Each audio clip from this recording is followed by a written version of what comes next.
The Trump administration wasted no time in signing over 100 executive orders their first day in office, and one of them specifically is intended to provide emergency price relief to defeat the cost of living crisis. So what does this mean?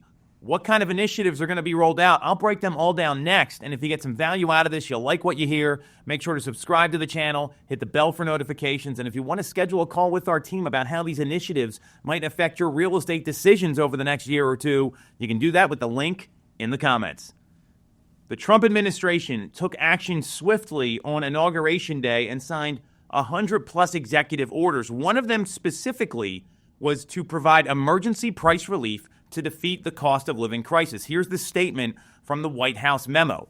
I hereby order the heads of all executive departments and agencies to deliver emergency price relief consistent with applicable law to the American people and increase the prosperity of the American worker. This shall include pursuing appropriate actions to lower the cost of housing and expand housing supply, eliminate unnecessary administrative expenses and rent-seeking practices that increase healthcare costs, eliminate counterproductive requirements that raise the cost of home appliances, create employment opportunities for American workers, including drawing discouraged workers into the labor force, and eliminate harmful, coercive climate policies that increase the costs of food and fuel.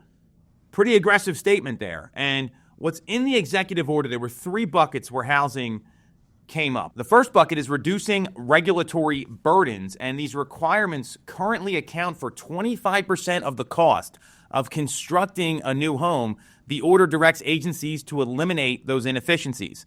The second bucket is to restore purchasing power. According to the new administration, the Biden administration's regulatory policies added nearly $50,000 in cost per household. That's a lot of money. In contrast, Trump's first-term agenda cut these costs by $11,000 per household. And the third is expanding housing supply. This order prioritizes increasing housing availability while reducing administrative expenses and other rent-seeking practices. So there's a lot to unpack here. And regulatory burdens, if you can eliminate some of those and really cut down the cost to build a home, what you would imagine happens is new construction has some lower cost to it. That's one way to increase supply. If you look at the regulations on a local level to build more homes, that's going to be a much tougher battle for the president and his administration here, because all the townships, all the cities, they've got their own codes, and they've all got to be changed at the local level. So one township versus the township right next to it may have totally different building codes and totally different processes. So that becomes a real challenge. And when you look at some of the wild cards here that exist, there's the plans to enact 25% tariffs on Canadian and Mexican goods starting on February 1st. That could cause building costs to go up. It could cause the cost of fuel and energy costs to rise. We don't know how the tariffs are going to take effect. And again, all this stuff's got to get approved. It's got to go through the lawmaking process. So there's a lot of great ideas here. I don't see any specifics.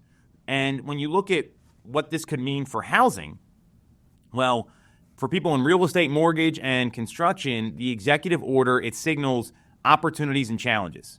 There's going to be possibly lower construction costs, and home builders could see relief from the 25% markup tied to compliance, which would be good.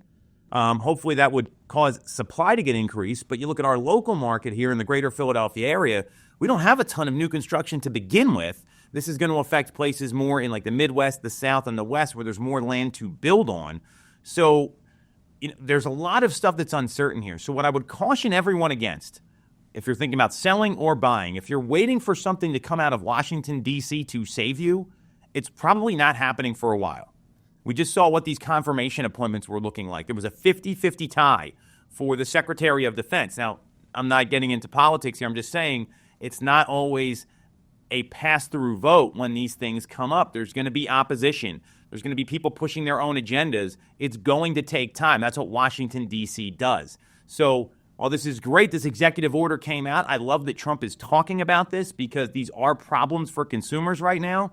Don't think this is something that's going to happen overnight. We are probably years from seeing anything meaningful come out of Washington, D.C. So if you're thinking about selling a home, that's why you need to get the local information happening in your market now, seeing if that local information around pricing, the direction of rates and other things is in line with your goals. And the same thing for buyers. You got to get the local information about where the market's headed, what the financing environment looks like, what your goals are, and what's going to be best for you and your household.